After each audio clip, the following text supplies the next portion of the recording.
Gireklamo ang usa ka gasolinahan sa Kapalong, Davao del Norte tungod miabot sa 100 pesos kada litro ilang presyo sa produktong petrolyo nga lapas sa gitagana sa Department of Energy nga oil price range. Ano ang report ni John D. Esteban? Kapalong, 90. 105. Jesus Christ. Daw nakapanguros na lang ang uploader dihang makita ang labihan kamahal sa presyo sa lana sa usa ka gas station.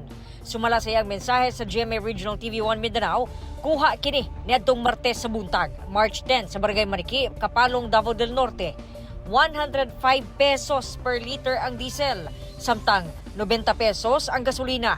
Lapas kini sa gitaganang price range sa Department of Energy. Niadtong Lunes, anaa pa sa kapin 70 pesos ang presyo sa kada litro.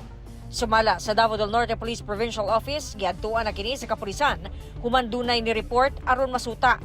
Saysay daw sa tag-iya kaniya, mahal daw ang iyahang komprada. Presentan man sa ato ang personal ma'am kung tag-ila ang kuha niya, ang komprada niya sa fuel. Which is sa diesel ma'am, 99.40 ang komprada niya, o sa gasolina is 85.50.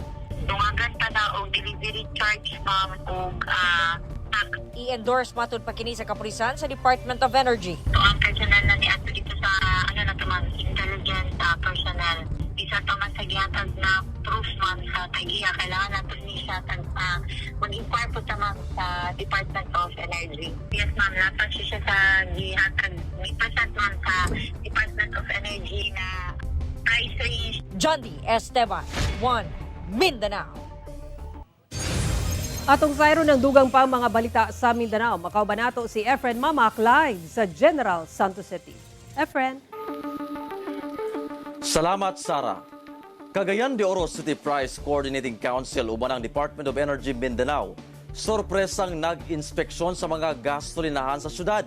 Di moubos sa 7 ka mga gasolinahan ang nakitaan og paglapas sa Price Act. Ano report ni Cyril Chavez. Sorpresa ang gi-inspeksyon adlaw Miyerkules sa mga personahe sa Cagayan de Oro City Price Coordinating Council uban ang Department of Energy Mindanao ang pipila ka mga gasolinahan sa syudad. Kini aron masuta ang pagsubay sa buong mga patigayon sa mga polisiya nga ginapatuman labi na ang pagsunod sa Price Act ug aron maprotektahan sab ang katungod sa mga konsumante. Sa mong inspeksyon, di moubos sa 7 ka mga gasolinahan ang nakitaan og overprice ang ilang mga produktong petrolyo. DOE nag-issue naman sila og inspection report, ilang pa sundan kadto og show cause order. Kay kung dili ma-justify sa hingtungdan lugar nga gasoline station nganong dunay kalapasan, ilang i-revoke ang license to operate and then mag-recommend sila sa LGU sa City of Cagayan de Oro nga i-revoke usab ang business permit. Nasayran nga sagad sa mga nakalapas, mga independent players sa mong industriya nga namaligya og labing mahal nga produktong petrolyo. Kasagaraan na taas kuno ang ilang pagpalit. Okay. Kasagaraan taas sa ilang pagpalit, so mo nang gatan-awon. Unang hugna pa lang kini sa mga inspeksyon nga ilang pagahimuon.